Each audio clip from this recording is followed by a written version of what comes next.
Installation of the Surface Safeport case. Place the tablet on top of the case. Press the four corners down until you hear a click sound to ensure the tablet is fully installed in the case. Press the two corners down until you hear a click sound to ensure the case stand is attached to the tablet stand.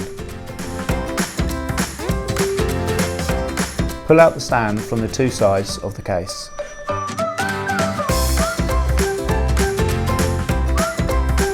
Slide the keyboard case onto the keyboard.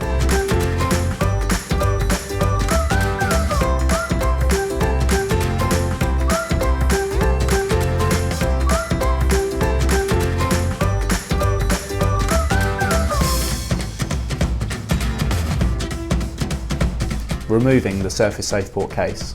Remove the keyboard case by sliding the keyboard case away from the keyboard.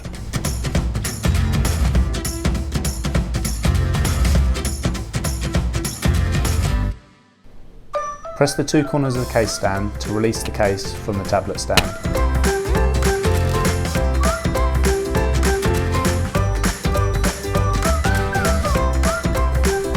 Press the four corners of the case to release the tablet.